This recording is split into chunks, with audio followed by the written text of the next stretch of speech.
Hello, it's Brennan again. Today we're going to do an episode on we're going to do part one, an episode on Frontline Climate Justice. This is going to be part one of this episode. So, we're going to talk about what goes into climate justice. Let's first say climate justice is not one set of policies. You could make practically anything climate justice. And what I mean by that is universal health care, climate policy, housing the homeless, climate policy, gun control, a climate policy, because climate change affects public health. It affects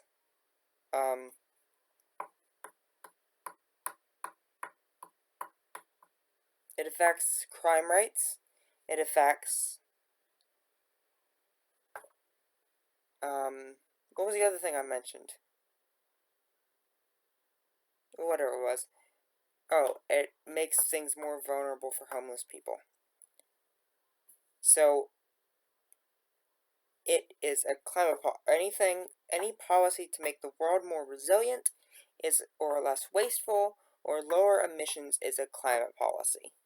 So, climate justice is basically providing a more just world so it's more resilient and more able to take the climate impacts that come.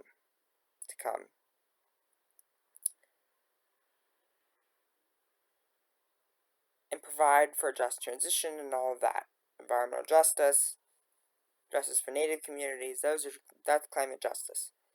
We're doing frontline climate justice. We're specifically talking about resiliency and making a more just, more resilient world.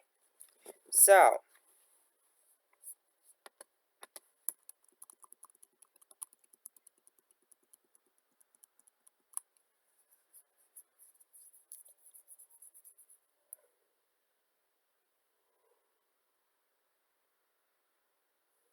making sure no one's left behind. So, taking structural inequity and taking on some structural inequity and ending environmental sacrifice zones. So we're going to map, this is from Inslee's plan, map environmental pollution, impacts, climate hotspots, demographics, income inequality, and assets of different communities and their climatic problems, and resources we have given them, and resources we have, and resources we could still give them to create, to find environmental health disparities, pollution, climate impacts, exposure, who's vulnerable to climate impacts, who's not, who needs more help, who doesn't, is also to try to solve economic inequality, and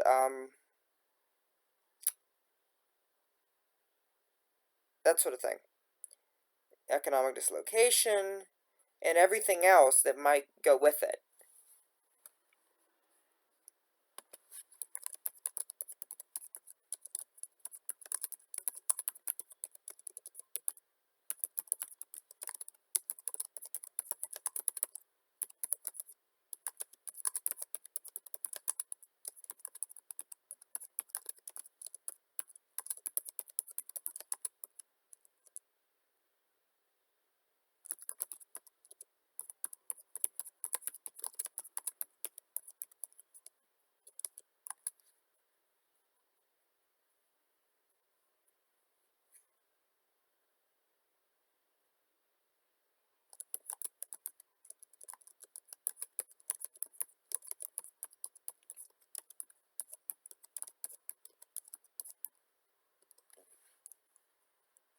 So, working with federal economic and statistical agencies and bureaus and national laboratories and institutes and other executive agencies involved in the collection and the utilization of geographic and community data, strengthening the extent of and quality of data available through federal reporting tools for polluters such as the toxic release inventory, and greenhouse gas inventory, which add transparency and ensure a right to know for affected communities. Implementing an equity screen on major federal actions. Using impact mapping to analyze and make decisions.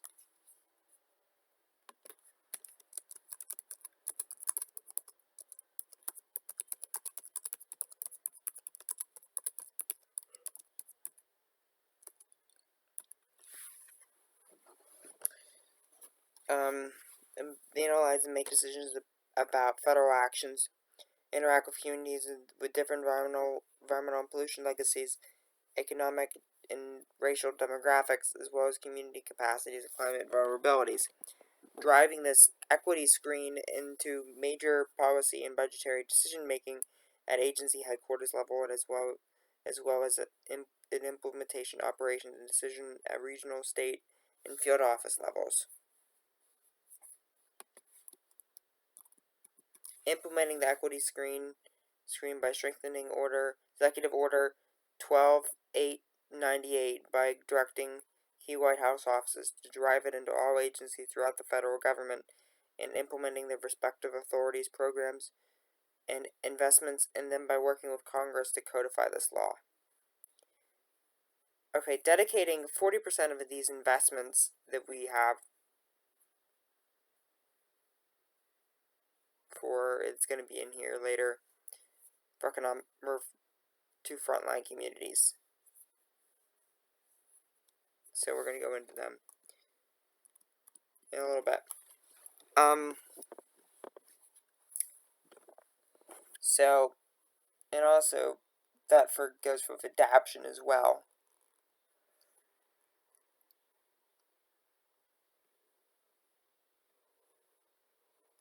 Frontline community basically means any area that's going through a transition, any area that's going to be heavily impacted by climate change, like areas along the coast, having implemented by economic changes, so people that will have to go through a transition, any area that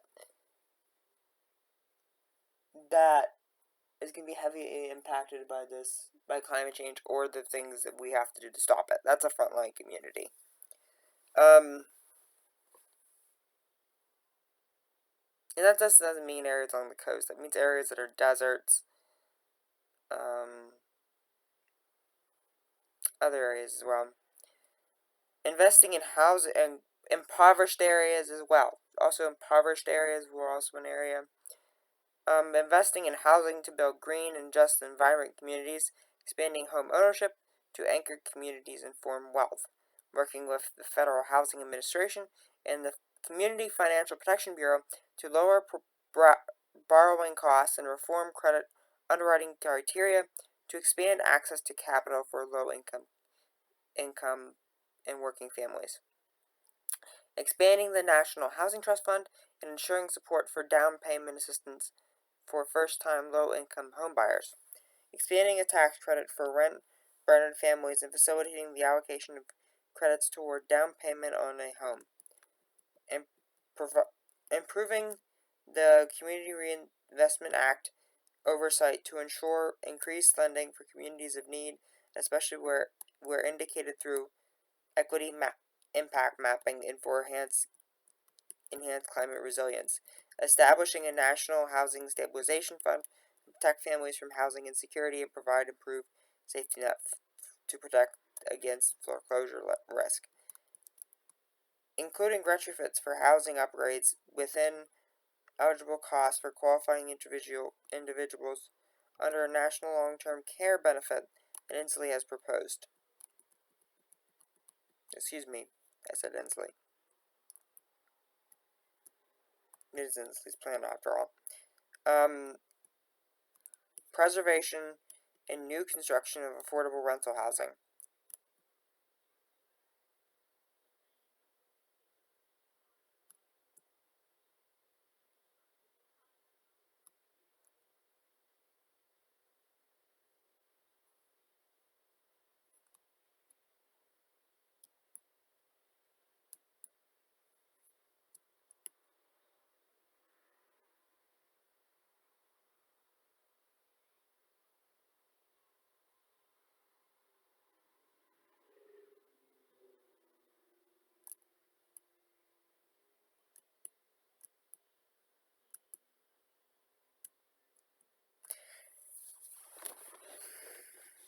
Increasing funding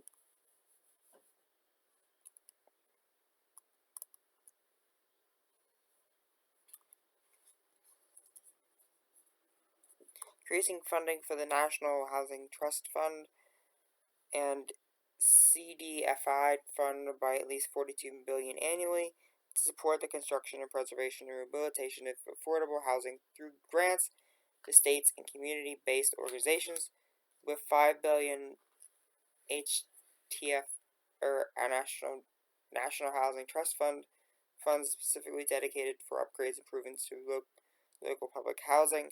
Utilization of these funds would be tied to meeting the highest standards of energy efficiency and climate resilience, enhancing existing incentives for private affordable housing, including expanding the low-income housing tax credits program by at least $5 billion per year, increasing per capita allocations, and establishing new bonus incentives for affordability commitments that extend beyond the required 15-year low-income housing tax credit compliance period, as well as projects established near employment and transportation centers to achieve transit-oriented development, because we want people to use transit, not cars so much. Goals, and for projects that adopt aggressive green billion for zero carbon and climate resilience goals as part of the new construction or rehabilitation. Bonus incentives should also be established tied to communities of need identified through the Equity Impact Mapping Program. Expanding additional sources of funding available for affordable housing through increasing state and local tax-exempt private activity bond capacity to incentivize new construction and rehabilitation of existing building stock, and expanding the use of Medicaid to share costs in support of housing services for qualifying families. Establishing a renewable tax credit for rent burden families, reimbursing the portion of rent payments that exceed 30% of household income for families making less than average median income. These funds could also be used as the home down payment. Ensuring Section 8 housing choice vouchers are fully funded to support all renters making below 50% of average median income. Currently, fewer than 25% of eligible renters get vouchers they are entitled to receive. Increasing funding for housing affordability on tribal lands through increasing funding for the Indian Housing Block Grant, the Indian Community Development Block Grant, and other programs that fund facilities and affordable housing. Preventing homelessness and this displacement in the face of gentrification. So, a big problem with homelessness is the cost of housing. A lot of times when the city sees a poor community, they'll say, "Okay, I want to clean this up." So they'll say, "Okay,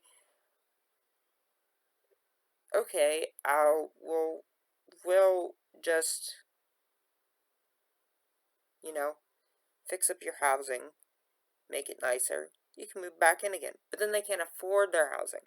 So they move back in again, they can't afford the nicer housing. So they get left on the streets. That's not the only way that happens.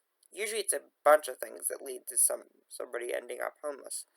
But that's a contributing factor. A major contributing factor is the cost of housing in cities. That's why you see homeless people more in cities than you do in rural areas, is because of that. Establishing a national housing stabilization fund building on a successful track record in states to offer temporary rental support and financial assistance to families facing economic dislocation or short-term financial challenges due to lost wage, bills for medical care, transportation, and child care. This fund will provide a range of supportive services that stabilize vulnerable working families during challenging financial times. Analyzing um, CRA guidelines to anticipate and avoid displacement, identifying areas in how non-bank lenders, which do not fall under CRA jurisdiction, but make up more than half of all loans in some communities, can be brought into alignment with the law's goals. Improving enforcement of existing fair housing laws and putting in place stronger legal protections for tenants from housing discrimination based on income source, to protect recipients of Section 8 vouchers, housing status, to provide legal support for the homeless, and gender identity and sexual orientation to expand protection against discrimination and exclusion. Guaranteeing tenants' rights to legal counsel when facing eviction through HUD, Department of Justice, and the Consumer Financial Protection Bureau, in collaboration with states and cities to ensure effective legal representation, improve use of rent stabilization, and require demonstration of just cause in the event of eviction to further minimize displacement for low-income renters, establishing clear metrics and equity impact mapping for communities of high poverty and communities in heightened with gentrification to establish additional targeted incentives for rental systems and affordable housing stabilization, and utilizing small area market rent designations to track finely grained neighborhood impacts.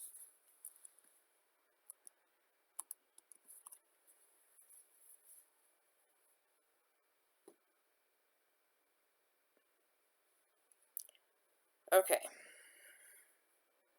Promoting urban density and transit-oriented developing, establishing financial incentives for harmonization of local zoning rules with inclusionary zoning practices and climate resilience objectives, transit-oriented development, mixed-use zoning, and workforce housing preservation, and enhanced asset mapping and infrastructure planning to promote urban density, providing new requirements and bonus funding for allocations for communities implementing best practices in exclusionary zoning, and connecting housing with transit service in new U.S. Department of Transportation performance rules for life cycle climate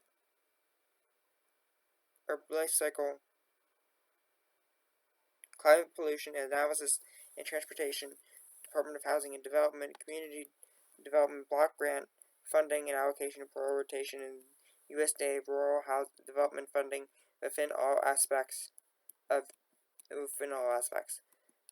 Screening for targeted communities critical need through equity impact mapping and equity screen that will be further identified to prioritize within the federal budget processes and rulemaking to undo the damage of past disinvestment and target investment on stabilizing existing residents without gentrification and generating new community wealth. Broadening access to investments in markets in marginalized community, broadening access to capital for small businesses, enterprises, and entrepreneurs in communities of color. So we want to expand the ability for people, African Americans, to start businesses, Hispanics to start businesses, that way they can get out of poverty.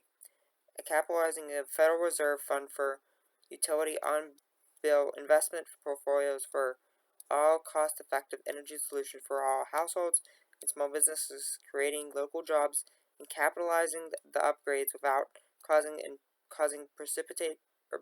participating customers to take out loans and add to their existing debt burden, requiring CETA to prioritize development in women and minority-owned businesses and to target 40% of its investment benefiting disadvantaged communities, targeting small business administration lending programs for funding work capital needs of entrepreneurs like the 7A loan program to increase direct business investment, directing this Small Business Administration Certified Development Company 504 program to provide direct investment into green and climate remediation projects and facilitating wealth transformation and project ownership at community level. This program can be dramatically expanded and will be focused on environmental justice and meeting local needs. Doubling the Community Development Financial Institutions Fund. The fund underpins the nation's network of CDFIs. This will include a new Clean Community Grant Program with significant targeting of that expansion at communities identified through the equity mapping, impact mapping of economic and environmental justice hotspots. Increasing funding for the Minority Business Development Agency and Economic Development Agency at the U.S. Department of Commerce to serve as powerful engines of new public investment in capital availability for communities and small businesses within communities of color and historically underinvested neighborhoods.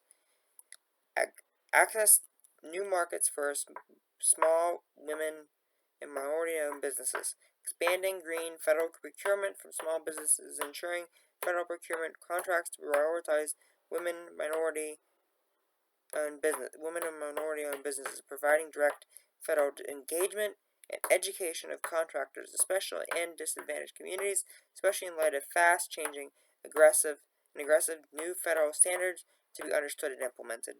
Strengthening federal procurement standards for local hiring, utilization of women, minority, and veteran-owned businesses, and domestic manufacturing can help steer trillions of dollars required for climate reconstruction toward quality job creation and local empowerment.